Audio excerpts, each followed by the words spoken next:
দর্শক, বলা হয়ে থাকে ট্রেনের চলাচল হচ্ছে নিরাপদের এবং ট্রেনের চলাচল হচ্ছে স্বস্তির, কিন্তু আপনারা দেখছেন আমার পিছনেই আজকে বোঝা যাচ্ছে যে ট্রেনের চলাচল আসলে স্বস্তির নয়, এটি অসম্ভব অস্বস্তির।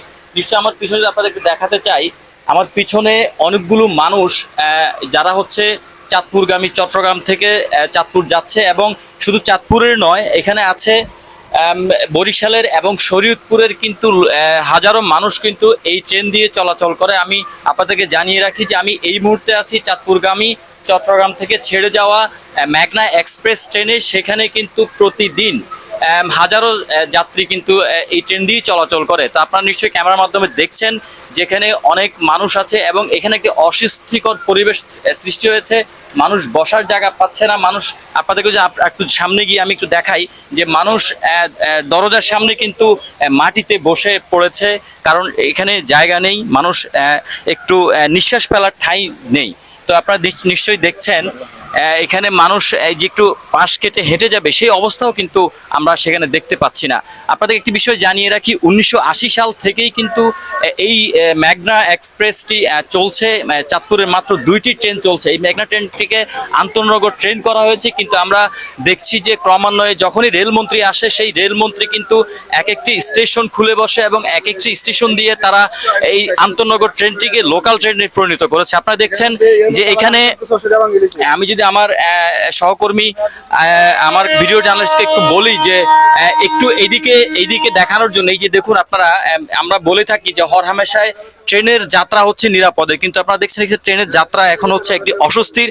আপনারা দেখছেন এখানে যে আমাদের মা বোনরা রয়েছে, তারা কিন্তু একটু দেখুন আপনারা, এই যে মাটিতে বসে বসে তারা কিন্তু এই যাত্রাটা নিচ্ছে, কিন্তু আসলে এইটা কিন্তু হওয়ার কথা ছিল না। আমরা স্বাধীন বাংলাদেশের স্বাধীনতা 54 বছর পরেও কিন্তু আমরা আসলে তেমন স্বাধীন হতে পারি নাই। আপনারা দেখছেন যে এখানে মানুষ স্বাধীনভাবে কিন্তু তার গন্তব্য, অর্থাৎ নারীর টানে যে বাড়ি ফিরছে, সেটাও কিন্তু তারা পারছে না।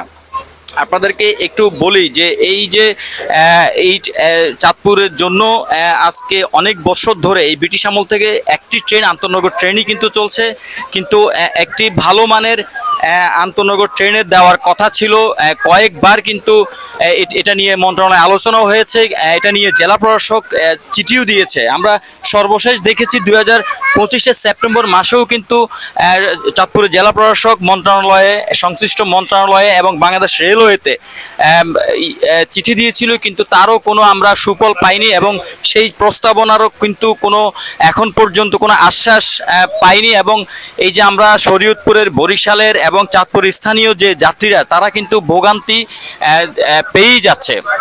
আপনাদেরকে আসলে আমি অন্যান্য কম্পার্টমেন্টে যদি একটু যেতে পারতাম, তাহলে কিন্তু আপনাদেরকে আরও দেখাতে পারতাম যে সেখানেও কিন্তু তিল পরিমাণ ঠাঁই নেই। মানুষ কিন্তু গাদাগাদি করে দাঁড়িয়ে আছে। মানুষ যে একটু সরে দাঁড়াবে, তাদের একই জায়গায় অনেকক্ষণ দাঁড়ানোর ফলে তাদের কিন্তু শরীরে কিন্তু এক ধরনের যন্ত্রণার সৃষ্টি হয়েছে।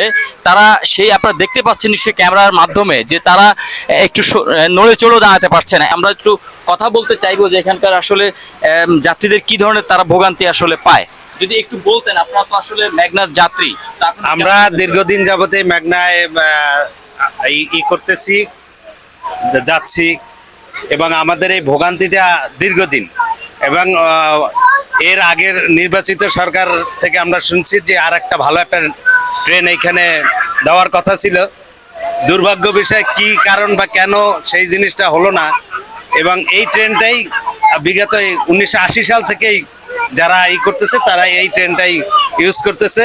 এবং অনেক সময় দেখা যায় ইঞ্জিনের সমস্যার কারণে, বিভিন্ন জটিলতার কারণে আমরা সঠিক সময়, যারা দক্ষিণাঞ্চলের যাত্রীদের একমাত্র বাহন হইল এই মেঘনা এক্সপ্রেসটি, কিন্তু তাদেরকে কোনোভাবেই যাইয়া দেখা যায় যে অনেক সময় লঞ্চ পাওয়া যাচ্ছে না, বিড়ম্বনার শিকার হইতেছে।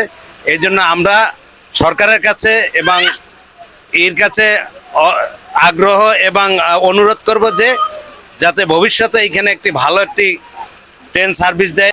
দর্শক, আসলে মানুষের কিন্তু মানে এখানকার এই ট্রেনের যাত্রীদের কিন্তু আসলে একটি চাওয়া যে আরেকটি আন্তনগর ট্রেন যদি দেওয়া হয়, তাহলে কিন্তু তারা নির্বিঘ্নে বাড়ি যেতে পারবে, চলাচল করতে পারবে। তো আমাদের একজন মুরব্বী আছেন, আমরা ওনার কাছে একটু জানতে চাইবো যে আসলে এই যে আপনারা এত কষ্ট পাচ্ছেন, কি ধরনের কষ্ট হয় আপনাদের? খুবই কষ্ট হয়, দাঁড়ায় যাওয়া খুবই কষ্ট।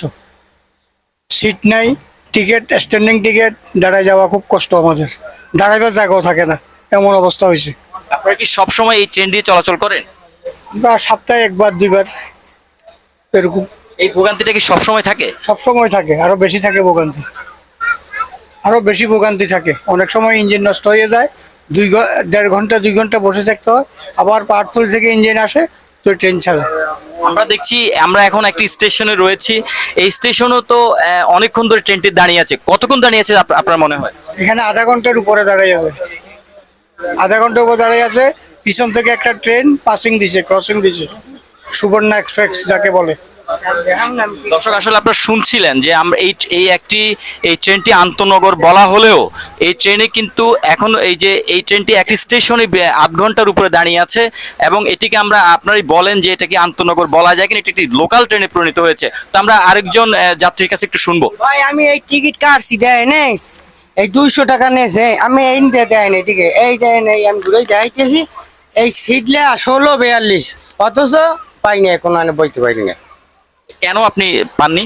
আমি জানি না, আমার তো কই সিট নাই। আপনার কি আসন নাম্বার আছে এখানে? এই যে দেখা যায় 1632, এই 42, 16 আবার ওই 42, ওই দেন আপনি। না, আপনার মনে হয় ভুল হচ্ছে। এটি হচ্ছে কি?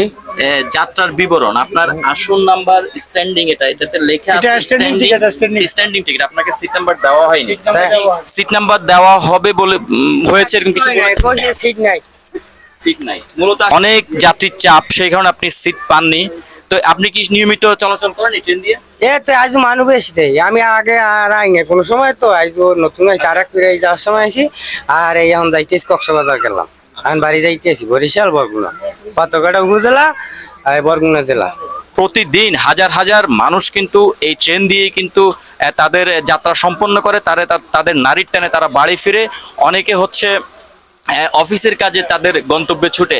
তো দর্শক, বলছিলাম চট্টগ্রামের যে চাঁদপুরগামী মেঘনা ট্রেন এক্সপ্রেস ওয়ে থেকে আপনাদেরকে জানাচ্ছিলাম মানুষের যে পরিমাণ মানুষ ভোগান্তি পাচ্ছে। আরেকটা বিষয় একটু বলে রাখি, আমরা দেখেছিলাম এই ট্রেনটি আগে শুধু ফেনী, তারপর হচ্ছে নাঙ্গলকোট, লাকসাম, এরপরে হচ্ছে চাঁদপুর চলে যেত। কিন্তু এখন আমরা দেখলাম যে এক একজন রেলমন্ত্রী আসছে, তারা এক একটি, যেমন এখন কুমিরা থামে, আগে কুমিরা থামতো না। এরপরে হচ্ছে আরেকটি স্টেশন আছে হাসিমপুর, সেই স্টেশনে কিন্তু আগে থামতো না, এখন সেখানেও থামে। তাহলে এটিকে কিন্তু আর আন্তনগর ট্রেন আমরা বলতে পারি না। একটি আন্তনগর ট্রেনের দাবি ছিল, কারণ এই ট্রেনটি এখন জরাজীর্ণ হয়ে গেছে। ব্রিটিশ আমল থেকে এই ট্রেনটি চলছে। চাঁদপুরবাসীরা কিন্তু আরেকটি ট্রেনের দাবি করেছিল, সেটি দিচ্ছে বা প্রস্তাবনা অনেকবারই প্রস্তাবনা দিয়েছে। চাঁদপুর যখনই যে জেলা প্রশাসক আসে তিনিই কিন্তু এই প্রস্তাবনা দিয়ে থাকেন সংশ্লিষ্ট মন্ত্রণালয়ে, বাংলাদেশ রেলওয়েতে, কিন্তু এই প্রস্তাবনাটা কোনোভাবেই এখন পর্যন্ত আমরা পাশ হতে দেখিনি, বা যতবারই আলোচনায় সুপারিশ আসে কিন্তু সেটি অধরাই থেকে যায়। তো দর্শক, মানুষের ভোগান্তির কথা চট্টগ্রামের মেঘনা এক্সপ্রেস থেকে আমি তুলে ধরছিলাম। এই ধরনের আরো নতুন নতুন খবর নিয়ে আপনাদের সাথে থাকবো। সেই পর্যন্ত সাথেই থাকুন, পাশেই থাকুন।